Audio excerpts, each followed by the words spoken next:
see you. Hey, I'm Eddie Robinson, and in this episode, we'll take a look back at the 2020 film, The 24th. This film takes place back in the year 1917. Over 150 soldiers from the all-black 24th Infantry cause a massive uprising with local police in Houston, Texas. These soldiers were always upset with each other. They're criticizing one another. They're even calling each other names. Even today, why do black Americans oftentimes put each other down? And check this, how come many white Americans just don't like to talk about race? They avoid what role they play in dealing with racism. Is something wrong with that logic? Oh yeah, I see you, with Oscar-winning screenwriter Kevin Willmott, film producer Brandy Byers, and Duke historian Dr. Adrian Lentz Smith. Oh yeah, I feel you. We hear you. I see you. First, the news. You're listening to I See You. I'm Eddie Robinson. When I aimed the gun, I saw a man. He didn't see one back. Oscar-winning filmmaker, director Kevin Willmott released a movie back in 2020 entitled The 24th, a story based on the Army's all-black 24th Infantry Regiment that became involved in a deadly uprising that took place back in the year 1917. Years later, even today in America, we're still addressing issues of racism, divisiveness, and social unrest. And in this episode, we'll reveal takeaways from the film never before discussed. But first, I see you interested, just like me, in wanting to find out from the film's director why Kevin tell this story to begin with. Well, it started for me a long time ago. It started about almost 30 years ago, I think. I was reading a book called The Black West, and there was a photograph of this trial. And there was 63 black soldiers all together who were being guarded by white soldiers with bayonets on their rifles. And the caption said, the largest murder trial in American history. And I said, what is this, right? I never heard anything about this. I'm a history kind of geek, especially black history. I think I know, stuff pretty well, and never heard anything about this. So I looked into it and I found this great story. Men of the 24th Infantry. They sent about 700 black soldiers to Houston, Texas in 1917 to guard the construction of what was called Camp Logan. And Camp Logan was a camp that was designed to train soldiers to go to World War I. And the 24th Infantry Division, they were part of the Buffalo Soldiers, the 9th and 10th Cavalry and the 25th and 24th Infantry, all black regiments. These guys had gone up the hill with Teddy Roosevelt, San Juan Hill. They'd fought in the Philippines, and these guys had a really great patriotic record of service. So when they show up in Houston, Houston is entrenched in Jim Crow at this point. So when they show up in Houston, they are not welcomed. They are seen as kind of an invading force in Houston. And immediately incidents start with the police. And one thing that I think is important to remember about the police in Houston, they were notoriously a bad force, period.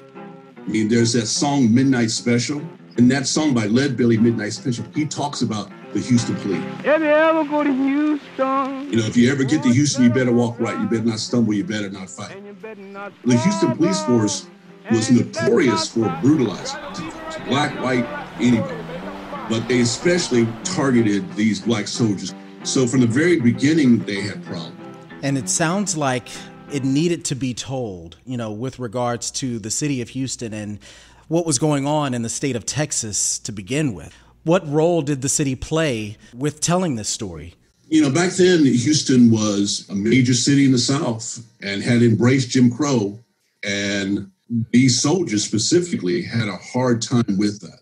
So you got to remember, it's really the turn of the century that Jim Crow laws are introduced. And so black citizens are not really, they're just becoming accustomed to it, really. And some cities have it and some cities don't. It's also in the North as well. I mean, one of the first places to become segregated is Washington, D.C. with President Woodrow Wilson. So this is all happening during this period. And so I think that was part of it, too, was that they had not seen this before in other places they've been. And that infuriated them a great deal.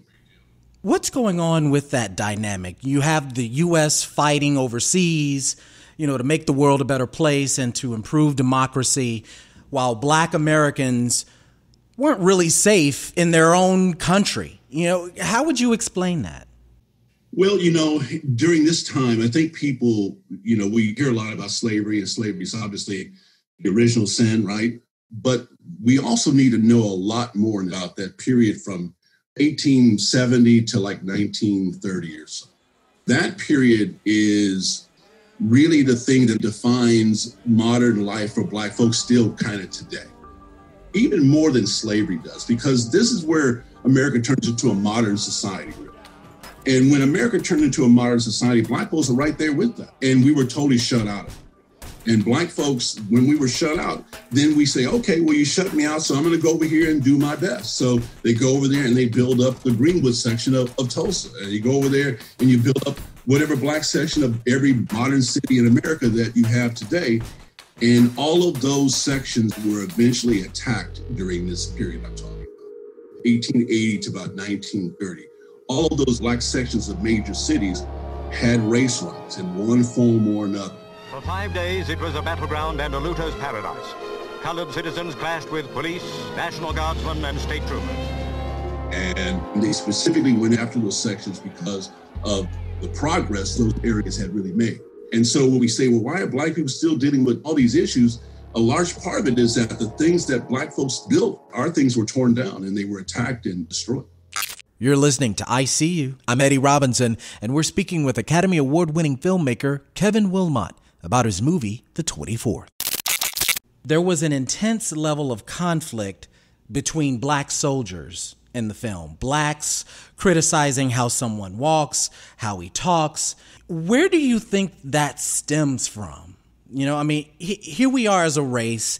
We're already struggling and dealing with discrimination and racism, and you think we want to uplift ourselves, but to be bombarded by stones being thrown from your own people, it can be frustrating. It can be really draining, mentally draining at times. Where do you think this stems from? Yeah, well, that comes from systematic racism. That comes from the structures of racism. So when you design a system that says, okay, Blacks this door, whites this door, anytime you create systems like that are based on race, based on color, then those systems, if the lighter I am, the better I am. The straighter my hair, the prettier my hair. The lighter skin she is, the prettier she is. All of those notions based in color coding of a system, which is America designed, and then kind of help sell to the rest of the world a little bit, that filters down to everyday individual life of the people that are being oppressed. They kind of drink that in and then kind of turn it upon themselves. And so you end up with colorism within the Black community. Oh, he's lighter skinned, he's got to be smarter. Oh, all the things that we were taught by our parents from the old things that they were taught. And it's just handed down and handed down and handed down. So I wanted to show how racism it affects everything. Racism is America. I mean, racism is just embedded in every pore of American life because we created the country out of racism. And that's okay. I mean, you have to admit, historically, that's just what it is. And then we can move from that. And the more you understand it, I always have this term, the history owns us, we don't own the history. And this is a struggle about owning the history. This is about, and the more you own the history and it doesn't dominate you or make you afraid to talk or not know how to talk about it. One of the reasons why I think we didn't hear about the Houston riot is because people didn't know how to teach it.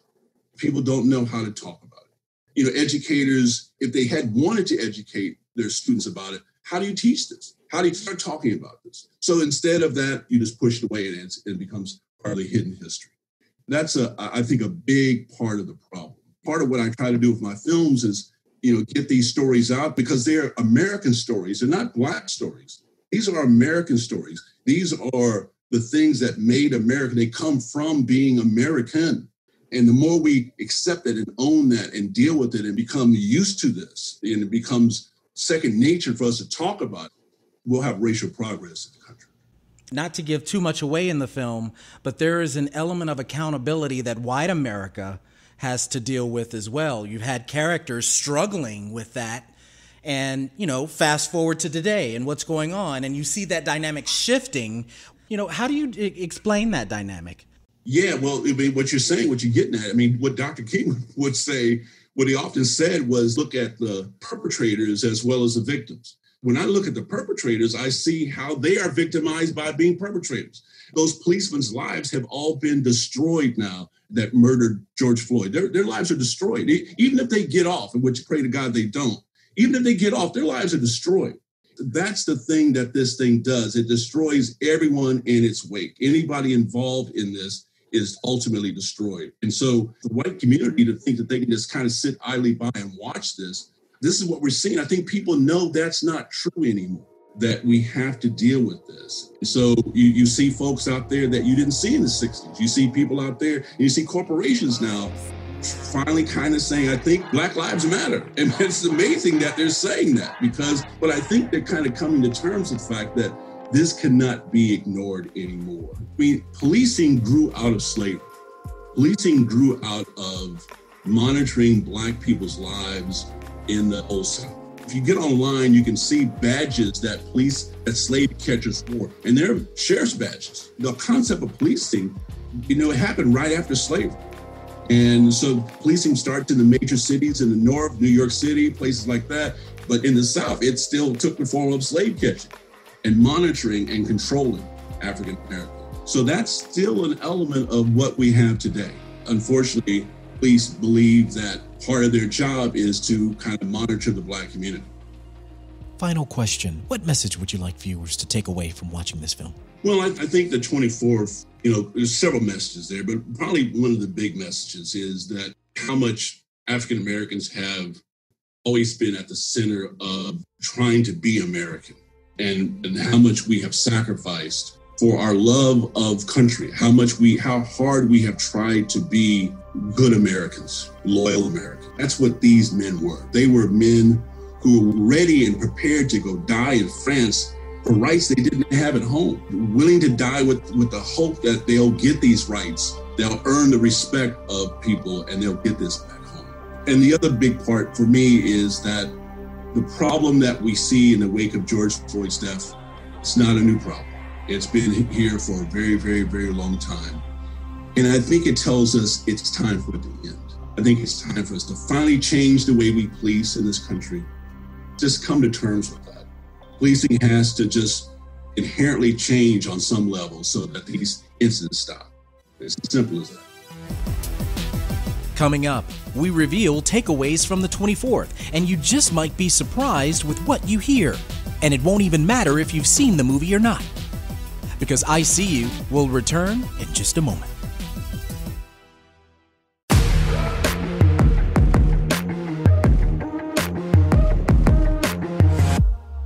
Yeah, I see you. I'm Eddie Robinson. As we explore the 24th, it's a film that was released in the year 2020, and it only took them 18 days to shoot. The director, Kevin Willmott, is an Oscar-winning filmmaker, and we've just heard from him talk about two takeaways that resonate with today's culture, even from a film that was based on incidents that took place in the year 1917. We're now ready to unpack that conversation with the director and really dive in and get a better understanding of what those tensions are between Black and white Americans and offer up some ways to come to grips with those behaviors so we can start living a little bit better, being a bit more responsive to the needs of one another, working together with each other, step by step, bit by bit, storm by storm. You feel me? Well, I see you. Now, a conversation with the film's producer, Brandy Byers, and professor of history over at Duke University, Dr. Adrienne Lentz-Smith. And we start up our chat with Adrienne, the historian. Adrienne, what did you think about the film? It's hard to watch a movie about something that you really know well and watch it as a consumer of a movie as opposed to an editor or what have you.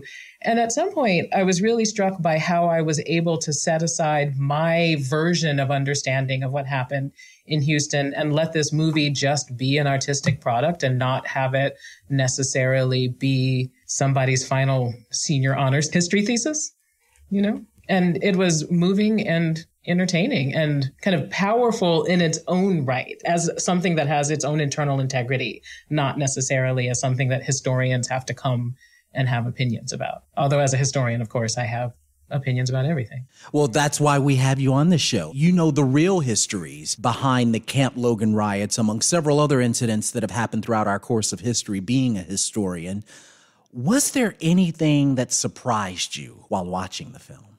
I mean, part of it is like the question of how you recreate historical imagination. So a sense of place and a sense of what a place might have seemed like or been like in periods that you aren't in, right? So what would it be like to look around, to hear sounds, to feel things in a Houston of the late 19-teens? That was part of it. Part of it was also how beautiful. I mean, it's a really pretty movie.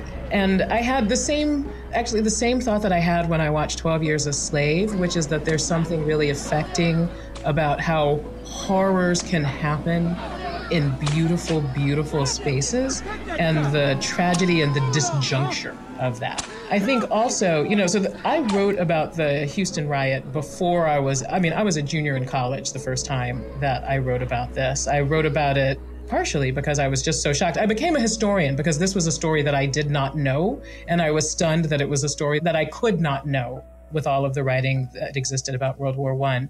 What I liked about the movie was the way that it contained a number of different pieces. It kind of pushed people to go look for pieces of Black history that they wouldn't necessarily even know to seek out. So I was struck by the way that the movie was a kind of container for a number of different histories, not just the story of the Camp Logan mutiny itself. This is a white man's world. Brandy Byers, the 24th producer, I was wondering if there was a story or a narrative that you can think of during the taping of the 24th that you'd like to share. Any insight or a fascinating nugget, something that ended up on the cutting room floor that stood out with you? I don't know what I'm allowed to say. Oh. I don't know what I'm allowed to say, but I will say this because we did actually partially introduce it into the film. 1917 was a heck of a year. A nation rallying to the war. So, of course, we know World War I. The Americans announced that they were going in about April. Then we look at about July. We have the St. Louis Massacre and the St. Louis or riot. I'm calling it a massacre because that's what it was. The 24th, the Houston race riot happened in August. And so we had actually introduced the St. Louis. We wanted to talk about the St. Louis Massacre. And we wanted that there because we wanted people to feel the social tension and the social climate. And for whatever reason, we couldn't introduce it the way I wanted to introduce it. But if you look, there's a scene, the opening scene where we're seeing Thomas Hayden Church, and he has a newspaper clipping on his desk. And right there, it says St. Louis Massacre. I wanted to actually physically introduce it. I wanted you to see it because I felt like that would have really set the atmosphere and the tone for what the men went into. We relied a lot on the audience having some sort of understanding of Jim Crow and how crucial and devastating and horrific it really was, particularly for these soldiers. These guys were battle trained. They fought in Mexico. They were Buffalo Soldiers. They were soldiers. And then for them to come to Jim Crow South and not be treated as men. They weren't asking for something that they hadn't earned. And so they wanted to be put in their place. And I was like, I really wanted that to just be an overwhelming theme. I wanted the rage that was felt to not just be, on those specific events, but on the tone of the time. And again, we had to rely on people knowing that Jim Crow was terrible. And I would have loved to have had that. And we did have it. But with 19 days, the tight budget, and trying to get all of that together, I think we did a good job. But that's one of the things that I missed. But the beauty of the story is people need to look up 1917. Like, look at the times anyway. Look and see what's going on. Because a lot of people had a lot to say about this movie. And that's great. I mean, good talk, bad talk. Look it up for yourself, just so you know. Let's go into the two takeaways with the film, The 24th, that I'd like for us to really kind of dive into. There was an intense level of conflict between Black soldiers in the film. Blacks criticizing how someone walks, how he talks. I actually experienced a lot of that and was bullied for it in grade school. Dark skin versus light skin. How a person talked. I constantly got criticized, really hurtful comments about how I talk. I was too proper, too articulate. You sound like a white person. Are you really Black? It was constant scrutiny, a tearing down, of my very own identity right before my eyes. And so I asked Kevin about this during our conversation, and he spoke about the structures of racism and how things like Jim Crow laws of the South that you mentioned, Brandy, those systems were deliberately created based on race, based on color. Those structures tend to be passed on to one generation to the next. And it starts to take a toll on those very individuals who are being oppressed. Here's an audio clip from Kevin's conversation about the film and about that relationship between African Americans. Those systems, if the lighter I am, the better I am. The straighter my hair, the prettier my hair. The lighter skin she is, the prettier she is. All of those notions based in color coding of a system, which is America designed, that filters down to everyday individual life of the people that are being oppressed. They kind of drink that in and then kind of turn it upon themselves. And so you end up with colorism within the Black community. Oh, he's lighter skinned, he's got to be smarter. Oh, all the things that we were taught by our parents from the old things that they were taught. And it's just handed down and handed down and handed down. So I wanted to show how racism it affects everything. Racism is America. Adrian, where do you think this stems from? We're already trying to struggle and make ends meet, with the little opportunity, with the little resources that we do have.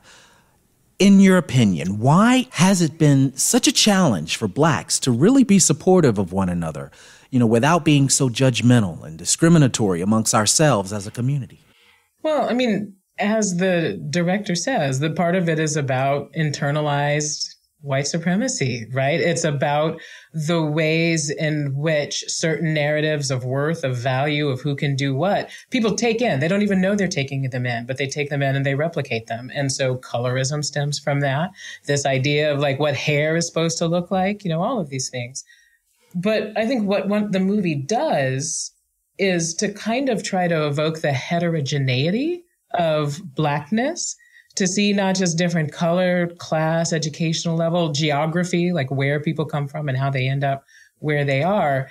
I think it remains true that sometimes people are so locked in the places that they come from that they can't even imagine other ways of being, right? And you said this, that people would give you a hard time for the way that you talked. And I had the same thing when my father was in the Army. We landed in the southern suburbs of Atlanta, and everybody wanted to know why I talked either like I was a Yankee or like I was white. And I was like, my parents are Black people from Monroe, Louisiana. Right up the street from Delhi? Well, on I-20, not that far from Shreveport. Yeah, I know. We're from Delhi, so just right up the road from hop skip from Monroe. That's crazy. That is funny. We are people. That's awesome. Yeah. Northern Louisiana, represent. Yeah. But the folks that I met when I first got to Jonesboro hadn't lived around people who'd lived all over the southern United States. They knew their people. And so the way that they imagined folks to be came out of what they saw every day. And so much about, this is post Jim Crow, this is the 1980s, but there's so much about the racial storytelling or the storytelling of place was designed to make them think that all that the world was the piece of it that they'd been placed in. And that's what makes stories of soldiers, be it a soldier story or the 24th, or even, if you think back a little bit to Glory, where you see some of the same tensions, but sort of what makes those stories so powerful is that you see people learning not just a different sense of peoplehood, who are my Black folks, what are Black folks, but what can we do, and where are the spaces of possibility where we can do it. Well, this is the war to make the world safe for democracy, and we're not part of that democracy. How you talk like that? You talk better than white folk. And he has already been to France. No, now hold on. Now you been to France? Yes, sir. That's right. Well, you got to tell me about that. What do you want to know? So why did you join the Army, boy? Same reason as you, Frank. Oh, hell no. See, I joined because the judge said I go to the Army or I go to jail. I ain't had no choice. But you're so bad, not smart. What in the shit is you doing here? Oh, he's smart walking. He know the fancy words. You shut them tunnel lips, pickaninny. Before I come over there and shut them. I'm no better than you. But in here, You think you is. Now, hold on now, Walker. I want to serve my country and raise the image of the colored man. You can't raise me nowhere, boy. I got this razor. Hey, put that down. Brandy, no sooner than 2 minutes into the film, they're criticizing each other. 2 minutes into it. You were very instrumental in the making of the film. What do you believe is the reason why African Americans just have this difficult time supporting one another? First of all, perception is everything. I actually argued to take colorism out. I was like, look, we can't be fighting each other and white folks. Like, we need to have one focal point. And, you know, I'm just a producer, but Kevin and Trey, writers, producers, director, lead actor like Brandy, know we have to show identity. And this is a true component of who we are as African Americans. And I mean, it's obvious where it comes from. I mean, since Black people came into this country, we've been separated, like you light skin versus dark skin. So you light skinned people were related to these white folks because, you know, that's how we were created, from slave and master relationships. And I think that it's a learned behavior that was passed down from generation to generation. I was talking to my niece the other day, and she's 4, and she's like, I'm so pretty. And she's very fair skinned, and she has straight hair, lighter color hair. And she's like, I'm just so pretty. And I said, well, why do you think that? And she's like, because of the color of my skin and my hair. And I'm like, who taught you this? What do you mean? Everything that's Black is beautiful. And I realized, I was like, oh my gosh, like, how did this 4-year-old get this concept? How did she get this idea? Where did it come from? I'm looking back. I'm like, wait a minute, let me see. And I'm like, okay, obviously slavery times. Then after we have Jim Crow, where Black people are now free and they're trying to find jobs. And I'm looking at resumes and I'm like, they put on the top of their light skin. Like, light skin was more important than your skill set. And then even now, you know, the image of, you know, our sports players, they want light-skinned women, exotic women, white women. And I'm like, I don't know exactly how, but I believe that it just was passed down. It started out with being the difference between privilege. And I don't know if it's a bitterness that we carry, but at the same time, I was thinking about that. I was like, well, we didn't just learn that. My niece doesn't just have this I'm light-skinned and beautiful look. She actually loves being Black. So I have to remember that we also pass that down too. So while I'm looking and thinking about these learned behaviors, yes, we pass down colorism, but there are some things in us and some, you know, like Kamala winning or Barack Obama winning, like when we see some Black person winning a fight or when they get knocked out by somebody, we feel devastated by that.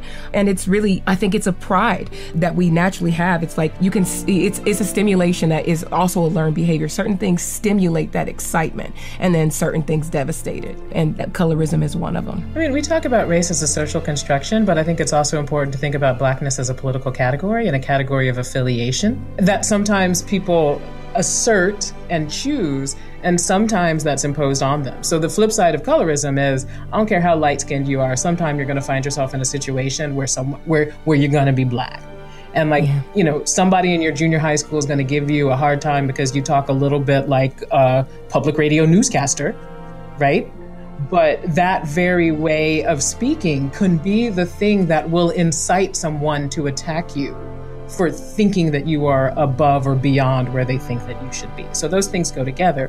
But the other part of it is that part of the story of people who are proudly and sort of self-announcedly Black is that we choose kinship, right? We choose the affiliation. We choose to see our accomplishments as being a shared accomplishment. And there's a beauty in that as well. And I think that is something, you know, to remind our children as we're talking to them about all of the ways in which they experience and navigate racial being. You know, I cannot tell you the number of people who've come up to me and have said that they're shocked to learn that I'm actually Black. Snell, NPR News, Washington. Live from News 88.7 in Houston, I'm Eddie Robinson. Attorneys for the family. I don't necessarily find it offensive or anything, but it does fascinate me, you know, even to the point of me acknowledging that to you, actually. And for those individuals, you know, look, I hope that you now see me because I feel you. I get it. I hear you. I see you. Coming up, we'll do some more unpacking and find out why it's a bit of a challenge for some people to admit their own role, their own responsibility in grappling with racism based on takeaways from the motion picture, The 24th. Hey, don't go anywhere, because I See You returns in just a moment.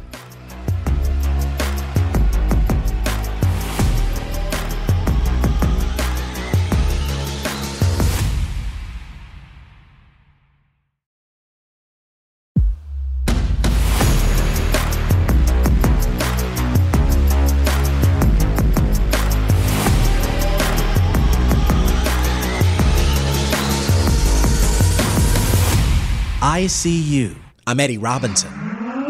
Hello. Is everybody here? We're here with Dr. Adrienne Lenz Smith, Associate Professor of History at Duke University. Yeah, been my name my whole life. We're also here with Brandy Byers, producer of the film The 24th. Correct. Look, if Brandy's last name sounds familiar, everyone, yes, actor Trey Byers, who's the main character of Boston in the film The 24th, that's her brother. Okay. That's her brother. So those Empire fans are going crazy right now, Brandy. How on earth did you get to start working on this film? How did you get interconnected with the making of The 24th and working with the Academy Award-winning Kevin Willmott? So with the film directly, it was purely nepotism. My brother and I have had this plan to produce and create our own content since we were little kids. And so when Kevin, who was actually Trey's screenwriting professor at KU, Trey and I went to Prairie View together, and it was the first time in my life he left me and he went to KU. And I wanted to stay right where I was. And so he graduated. He graduated from there. And after I got out, I was like, Trey, I want to write. And I sent him some stuff. And he's like, okay, you might want to go to class. And I was not offended at all. Yes, I was. So he introduced me to Kevin. And Kevin Willmott is a screenwriting professor at KU. And he let me audit his class for free. And so I went in there. I was so excited, college graduate. I wanted to learn. I got my degree in criminal justice, minor in English. And I was like, I want to do television and film. So I went to his class and he showed me no mercy. And after that class, I decided that writing may not be for me. Producing sounds like my calling, although I still dabble in writing because you have to have that creative component. So I got connected with him through nepotism, but I also have my own relationship with Kevin. And Trey is not just my brother. He is my best friend. He is my partner. And he is an amazing, amazing individual. What were some of the things that you guys thought about, even yourself, as well as the production crew going into filming The 24th? Did you expect the beauty of this story being told? B-Mark. I knew that we had an amazing team, and the thing that most people don't know is that we shot this film in 18 days with a very, very strict and tight budget. And so we literally had to depend upon people's passions. And first of all, the story of the men of the 24th, you're a historian. For somebody coming in off the street and groundwork, I'm doing all the research I can. I'm grabbing books. I'm doing magazines. I'm looking at interviews at the time. I'm going to the library, scrolling through newspapers in 1917. Shocked, too, that I graduated from Prairie View, a historically black college and university, right up the street. And I had never known this until I read this script. But when we were on set, it was magical. I mean, we were literally in 1917, and Thomas Hayden Church had this rule, like, I need to be there. So there's no devices. He couldn't see any devices. So we didn't have any cell phones. Computers were hidden. I'm like, look, Thomas, you're going to have to see these cameras. And he's like, that's fine. And let me tell you something. We're so grateful for him. You know, it's always interesting. You know, black people will play second to white stars in a heartbeat. And that's not always reciprocated. Like, that's not always the feeling. And it could be an incredible part and an incredible role, and they don't want to be second. Thomas saw this role, and there was no issue of first or second. It was, I want to do this. And he went all in, and I'm so grateful for him. But back to the film, because I can go on and on. We knew that, you know, historically there were going to be some things that we couldn't get accurately, which is why we always say inspired by true events. And I'm so grateful that, Adrienne, you were able to look past what you knew and look at it creatively, because our goal was really just to introduce this story that we know nothing about. And it's powerful, and it's still relative and relevant. Yeah. It's incredibly relevant. And one of the other things that struck me was how much more I was taking it in through the events of this summer. The summer of 2020, George Floyd's death. Right? That my historian self and my person self were really both right up in it and feeling the tragedy of it on both of those registers. Yeah. And the timing, it was incredible, because this happened before George Floyd. Like, this, for me, I saw this after the death of my friend. I saw the script after the death of my friend, Sandra Bland. And when I read this, I'm not a crier, but it broke me. And I too felt it. Like there's a rage that we feel every time we hear about the brutality that African Americans face today. And then there's a whole different feeling as Americans when we hear people denying it. Like, oh, well, I haven't seen it. It doesn't seem to be true. And, maybe they shouldn't have done this and they should have complied. And when you mix that rage and denial, this perfect cocktail is what you're going to get of the 24th.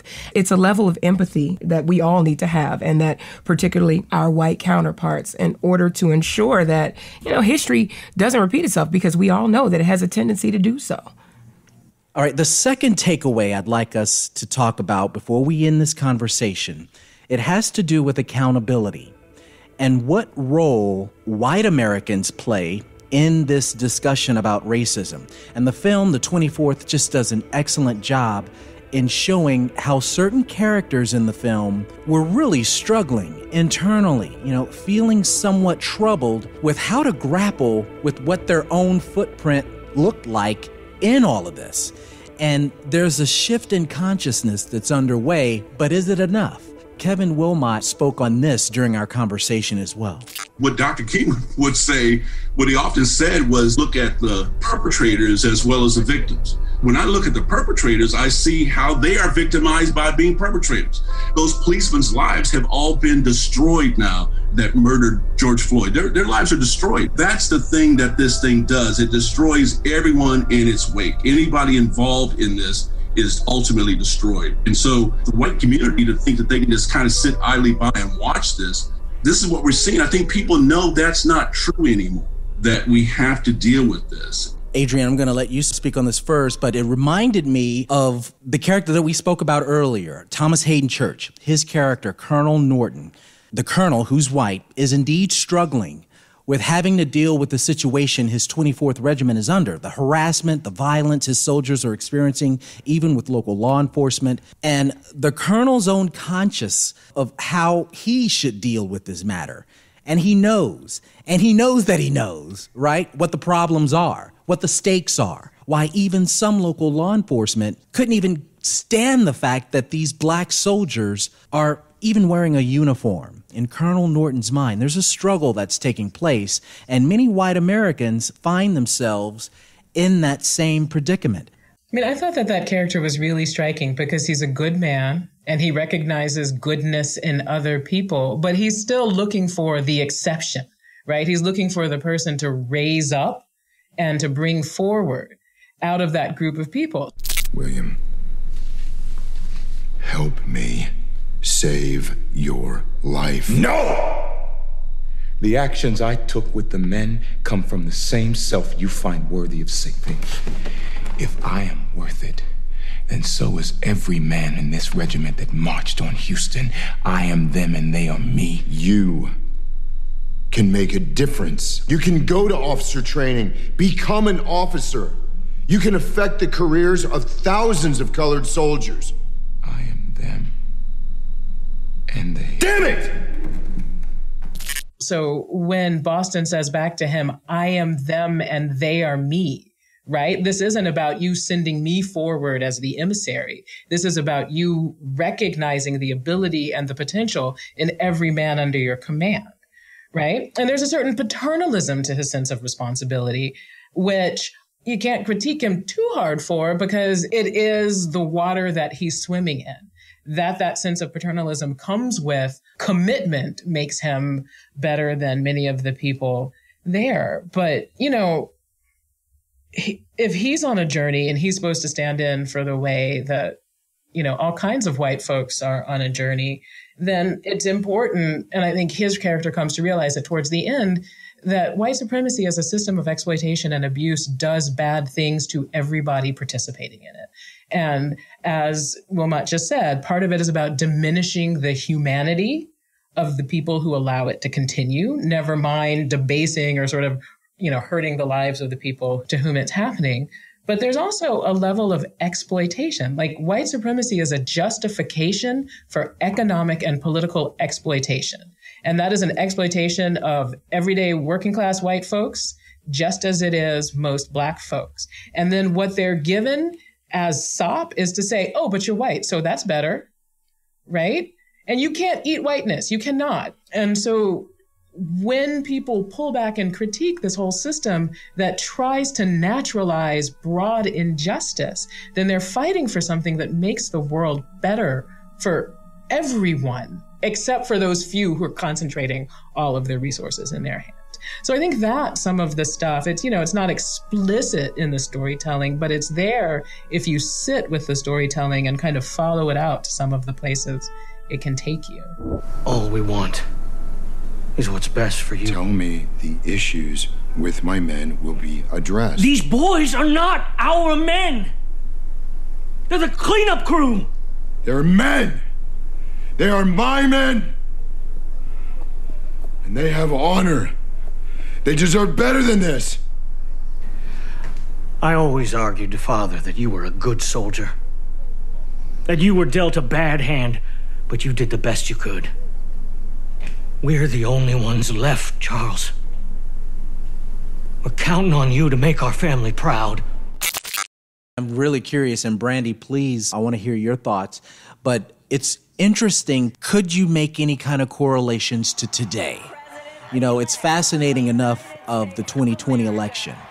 Sure, after it was all said and done, Biden received, 81 million votes, but considering the rhetoric, considering the reported lies and falsehoods from that administration of Donald Trump, the Republican Party, President Donald Trump, during the 2020 election did receive 74 million votes. That's a lot of people. And I'm curious as to, what does that say? Is there a correlation that can be made? Do you think it's happening here as it relates to white Americans struggling with their own roles, their own responsibilities in dealing with social injustice and racial inequality? So Colonel Norton was inspired by, got to be careful with that, a real man. His name was Colonel William Newton. And his father fought in the Civil War as a leader in the Confederacy. And what I felt was really interesting was now we have this man who was raised by a Confederate soldier fighting alongside and leading Black soldiers. That type of thing, it doesn't happen overnight. That type of change, that type of unlearned behavior doesn't happen overnight. And so when I'm thinking about how we're dealing with, the people that listen to 45's rhetoric and are going with it, I think about who raised them. I talked about colorism being a learned behavior, but they had years and years of indoctrination of Black people being a certain thing, whether intentionally or unintentionally. And I think that the problem is that undoing that thought, and it's unpopular. The problem with that is it takes time to undo that. Now, my issue is during this time, we now see a rise in Black people being attacked. We now see a rise in white supremacies and people meeting together and having marches and carrying tiki torches. And now we see all of these increased, what do we like to call it, white supremacy marches and ideas, coming up. And can we afford to give them time when there's a potential threat to us physically, emotionally, and sometimes even financially, because these same people that are carrying these tiki torches are responsible? And I don't know. I see the correlation. I think that if we give people time, they can change, but they have to want to change. They have to want to see. Norton wanted to see. And then we have the opposite of that. We have our other officers and our other white people that are just like, we're going to stick to what this is, because just like Adrian said, we have this idea of what our world looks like, and this is the way it wants to be. So white people see their world as this. It's troublesome, it's frustrating, but I want to give them time, as much time as I can, and as long as it doesn't infringe upon my rights. Adrian, anything you'd like to add? I mean, I was going to just jump in and be like, yeah, that's a big as long as, though, because it turns out that it does infringe upon not just your rights, but your well-being. But the other part of it, to go back to this idea that if Jim Crow does damage, right, that people are doing damage to themselves by holding on to it, there's also a way that holding on to the kind of 45's narratives of this is what freedom looks like. It looks like standing behind whatever I do, whether it makes sense or not, has done, it's literally killing people. right? It's not choosing Black people or white people. I mean, it is actually disproportionately Black and brown people, but it's not solely Black and brown people. And there are hundreds and thousands and more of folks who show us the danger of holding on to an ideology that only gives you lip service or entertainment or false comfort and no sort of material payoff, or very little material. I shouldn't say that. There are people who have jobs that, you know, more qualified people of color would have if white supremacy weren't a thing. But that isn't happening to a lot of the folks who are the frontline defenders of damaging policies, right? They're defending something that gives them very little back. And you mentioned this, Adrienne, earlier about, you know, the impacts of categorization. You know, even with the Central Park bird watching incident that involved a white woman by the name of Amy Cooper, you know, who threatened to call the police on a Black bird watcher, Christian Cooper, no relation. African-American man threatening my life. But no sooner after that incident happened, there were media reports and campaign contribution information that was leaked about her providing donations to Democrats, insinuating that Amy Cooper was being identified as a liberal. That twisted the arguments, you know, of whether or not certain people in certain camps viewed Blacks a certain way. When in essence, you know, this viral story really forced a number of white Americans to take note of the realness of the impacts on skin color, the impacts of identity, the impacts of stereotypes, the impacts of white privilege. You know, you can't not avoid noticing the dynamic and the ugliness of the whole situation there. Right? Right. And who has the ability to use policing as a cudgel and a threat? Right?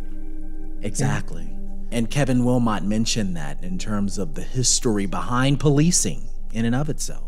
You know, I always have this term, the history owns us, we don't own the history. And this is a struggle about owning the history. This is about, and the more you own the history and it doesn't dominate you or make you afraid to talk or not know how to talk about it. So in order for us to get a solution, we have to know the root of the problem.